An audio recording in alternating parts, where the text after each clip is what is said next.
During the competition between the Kengan Association and Purgatory, Julius, Reinhold, and Toa Mudo volunteered to fight in the tournament's next match. As they stood face to face in the arena, the referee couldn't help but feel the ring was cramped and the air was thin, due to the fighters' massive size. Julius took his stance, leaning forward as if preparing to charge at his opponent. Meanwhile, Toa spread his arms wide, bracing himself in a sturdy stance like an oak tree. With both fighters ready to brawl, the referee signaled the start of the match. Immediately, Toa and Julius rushed toward each other, their fists colliding with a thunderous impact.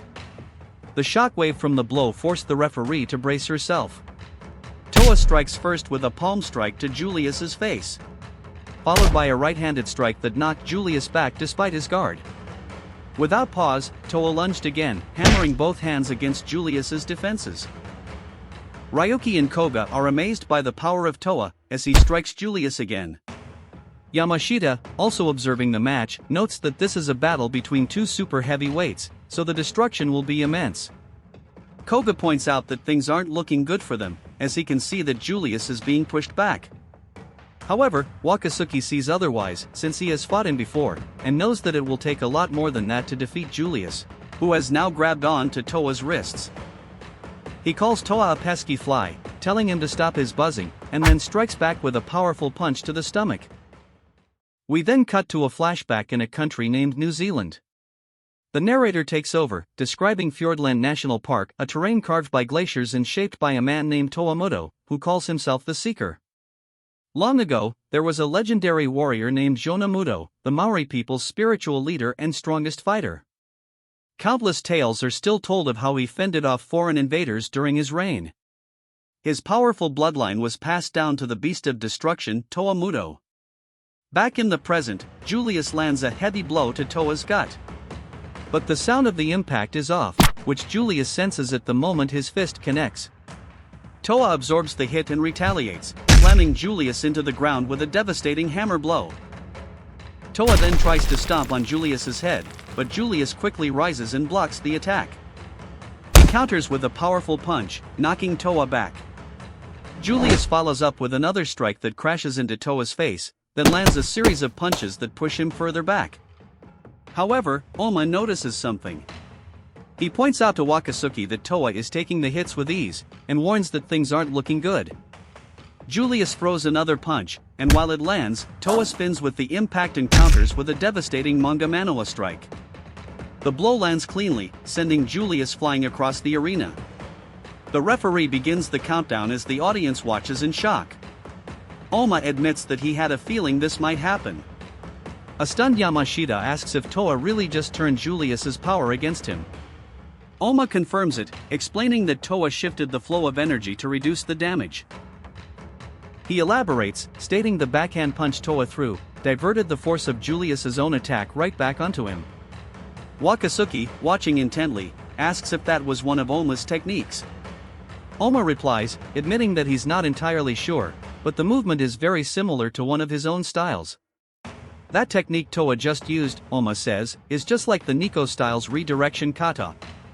Wakasugi asks what that means, wondering if Toa has some connection to the Nico style. Oma responds that he doesn't know for sure. Yamashita then recalls the first time Toa knocked Julius down.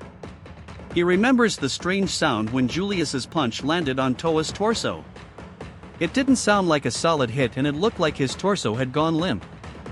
Hearing this, Oma realizes what's going on. He explains that Toa is using the Nico style's water kata, relaxing his muscles completely to disperse the impact of blows. Yamashita, confused, asks how is Toa able to use Nico style techniques. He also wonders aloud if Toa could be a spy of the worm, who has infiltrated Purgatory. Toa looks down at Julius and tells him, "Your burden is nothing compared to mine. You are no true warrior." Seeing Julius lying on the floor brings Toa back to a memory when he fought his brother. In the flashback, Toa stands over his defeated sibling, who lies on the ground, exhausted after a brutal match. Toa tells him coldly to leave, declaring that no one can stop him. His brother, Toa Mudo, acknowledges Toa's strength. He recalls how they used to be evenly matched, but now Toa is in a league of his own. Rona wonders if Toa gained this power after entering the underground martial arts tournaments. He tries to reason with him, saying, "Our powers weren't meant to be used in underground martial arts." However, Toa shuts his brother down, declaring that he will walk his own path. Rona continues to argue, saying he understands Toa's frustrations. He reminds Toa that their ancestor, Toa Mudo, once led an army of 10,000 men into battle, but times have changed, and there's no place for warriors like them on the battlefield anymore. Still, Rona warns that wielding their ancestral power in the criminal underworld is unacceptable, because doing so would disgrace the Mudo name. But Toa bluntly replies that Rona is missing the point. He says he doesn't care about the legacy of their surname and is sick of hearing both Rona and their father talk endlessly about it. Rona, puzzled, asks what Toa is trying to say. Toa answers calmly but firmly. "Rona, I am a seeker who brandishes his fist not for legacy nor for ancestors, but for my own sake. I'll prove to the world, no, the heavens, that I'm the strongest." Disgusted, Rona asks how he can mock their national hero, Toa Mudo, the guardian deity of the Maori. Toa pauses for a moment and says, "So our national hero is a god to you? Then I'll surpass God himself." Back in the present, Julius rises to his feet, to which Toa tells him that he's a stubborn one. He remains unfazed, and welcomes him. "Then fight me to the bitter end, like a true warrior." Julius doesn't reply and immediately charges forward, throwing a powerful punch. Toa catches it midair and flips Julius over, slamming him into the ground. He plants his foot on Julius's torso and prepares to unleash a barrage of strikes. Julius tries to fend him off by attacking his arms, but Toa shrugs it off and lands a devastating hammer punch straight to Julius's face. Suddenly, Julius pushes himself up and grabs Toa by the legs, lifting him. But Toa continues raining down hammer fists onto Julius's head. Eventually, Julius collapses beneath the flurry. He tries to retaliate, but his punch lands weakly. In his thoughts, Toa tells Julius that his efforts are futile, revealing his family's traditional martial arts, consisting of techniques centered on defense and counterattacks. One technique allows the user to go limp and disperse impact, named Y, meaning water. Another lets the user bend and redirect attacks, named How, meaning wind. When combined, these techniques form a devastating technique known as Manga Manoa, or Breathing Mountain, a move that redirects an opponent's power back at them and amplifies it with the user's own strength. Julius lies on the ground, taking blow after blow. But then, a massive burst of power explodes from his body, sending Toa flying off of him. Toa, caught off guard, admits the attack was powerful but arrogantly claims Julius's power can't reach him. But then, blood spills from his mouth. He falls to his knees with a confused look, wondering how Julius' attack reached him despite dispersing the damage. Julius slowly rises, ominous markings now glowing on his arms. He then states that this fight is foolish, since techniques are useless before overwhelming power. We flash back to 1 month prior to the tournament, in Hamburg, Germany. Mutiba Gazenga enters a gritty, industrial-looking establishment. He looks around and calls out, "This must be your private gym. Though, I expected it to look more modern." However, Julius Reinhold, the owner of the gym, strictly replies, "What's your purpose here?"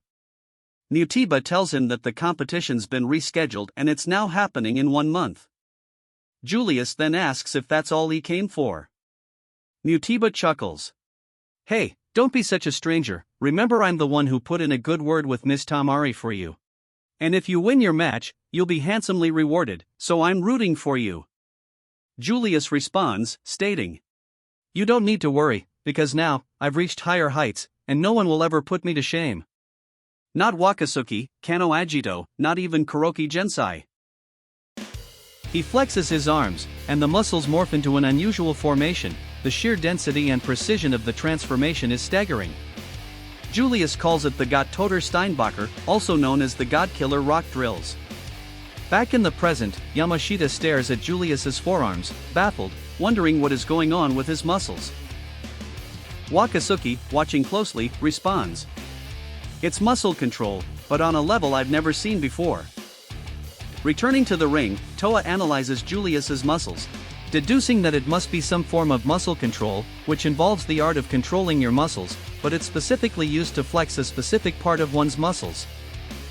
Toa also adds that Julius has perfected this muscle control to an incredible degree, allowing him to flex and relax his muscles in the order of millimeters, almost as if each and every muscle fibers was independent of the others. Impressed by this feat, Toa notes that not even the average warmonger or martial artist would be capable of pulling off something like that, knowing only a man who has given up everything for his muscles could achieve this. Now understanding the trick, Toa realizes how Julius was able to knock him back earlier, from a seemingly immobile posture. He admits that it's a clever trick, but confidently states that it won't work on him again. Both fighters take their stances once more, as the air grows tense. Toa narrows his focus. It doesn't matter how strong he is, as long as I keep my focus on his arms and don't miss the timing. He readies himself, declaring that the breathing mountain will deflect everything Julius throws at him. Wakasugi observes the fight closely. Toa's aiming for a counter, he warns. Julius needs to approach with caution. Meanwhile, in the purgatory section, Tarashi confidently states that this fight is theirs. Lolong, however, disagrees. No, things aren't looking good, he says bluntly. Toa shouldn't be staying on the defensive. In the arena, Toa, eyes blazing with resolve, declares, I am the mightiest, not just of the Maori, but of the entire world. Suddenly, Julius charges forward like a missile. Toa plants his feet and prepares his family's secret technique, Mauna Manawa. He braces, waiting for the perfect moment to redirect Julius's power. However, Julius's strike crashes through Toa's defense. The blow connects with devastating force, overwhelming the counter completely. Julius stands over him and mutters, "One hit was all it took." The camera pans out, showing Toa with half of his body embedded in the concrete. Wakasugi, pleased by the outcome, points out that Toa should have landed that counter, but Julius spun his forearm mid-strike to repel the redirection. He continues, explaining that he pushed his muscles to their limit, then released them all at once. He notes that it's the same principle as his blast core, but Julius' version reflected his opponent's counter with rotational force. He concludes solemnly. Julius Reinhold, the martyr of muscle, unleashed a finishing blow with every fiber of his being. An attack that no one could have survived. The referee completes the 10 count and announces Julius Reinhold as the winner of the match. Julius walks back toward his team's side. Oma greets him, admitting that he's impressed that Julius managed to dismantle Toa's technique with raw power. But Julius shrugs, stating that the strong doesn't need techniques. He then tells Oma that he doesn't think Toa is a member of the Worm, to which Oma agrees, noting that Toa's techniques look like the Nico style at first, but now realizes that it's something completely different. Wakasugi steps forward, raising a hand. You've come a long way, Julius. Julius looks at him for a moment, still salty about his loss to Wakasugi, but decides to put it aside and be cordial with him just this once. He returns the gesture and high-fives Wakasugi.